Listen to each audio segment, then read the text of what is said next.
So I'm standing here now with Paul in front of a big church in Liverpool, England. Paul, what kind of church is this? Well, Ralph, you're absolutely right. It is a big church, but in fact it's a cathedral. This is Liverpool Cathedral, the Church of England, the Anglican Cathedral. And it certainly is a big church because it's the biggest cathedral in the United Kingdom. But not a very old one. When people look at this building, they will imagine it's an old building. It's not. It's 20th century. Started in 1904, not finished until it was opened by the Queen in 1978, and definitely one of the places to visit in Liverpool. Yeah. So Liverpool has a very interesting history. What can you say about the history of Liverpool? Well, Liverpool actually can trace its roots back to the year 1207, so we're just over 800 years old. At that time we were a small sleepy fishing village, and in fact we continued as a small sleepy fishing village for about 500 years, because at that time there was already a port in the northwest of England, the Roman port of Chester, which is about 20 miles away.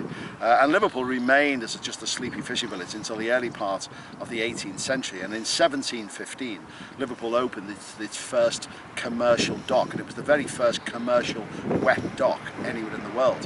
And that began over 100 years of dock building that turned Liverpool into one of the busiest and wealthiest ports anywhere in the world. In fact, in the days of the British Empire, Liverpool was often referred to as being the second most important city in the whole of the empire after London. It has to be said some of its history is dark. Liverpool was the major port in Europe for the slave trade. By the time slavery was abolished in the United Kingdom in 1807, Liverpool ships had taken part in 5,000 slaving journeys, and a huge amount of money was made from slavery. But after slavery, it was then emigration. People travelled from all over Europe, 9 million people emigrating through the port of Liverpool between 1830 and 1930, heading off with a one-way ticket in their hand to places like Canada, America and Australia. The early part of the 20th century, Liverpool was the place for passenger liner cruising.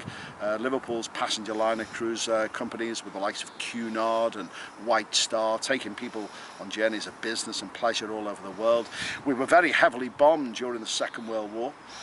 Liverpool was 200 miles north of London, much more difficult to reach, but because we were such a strategic port with over 1 million American and Canadian servicemen landing here in the port, then the city was very heavily bombed. It was second only to London in terms of the amount of bombing that was inflicted upon it. The really difficult time came during the May of 1941, when the city suffered 7 nights of continuous bombing. It became known as the May Blitz, and over 2,000 people died in that 7-night period.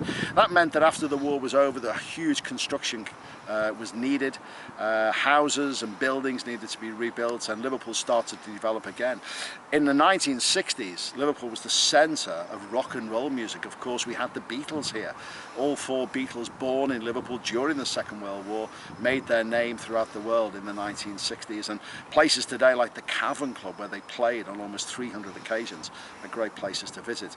The post-war years were very difficult for Liverpool, and in particular the 1970s, as the docklands closed down. But the 1980s, that's when the regeneration of the city started. And the last 35 years, Liverpool has been transformed, and is today a city with a mixture of architecture going back into the latter part of the 1700s, right through to the modern day, and a great city for people to come and visit. Wonderful, Paul, that was great, and I'm looking forward to see that.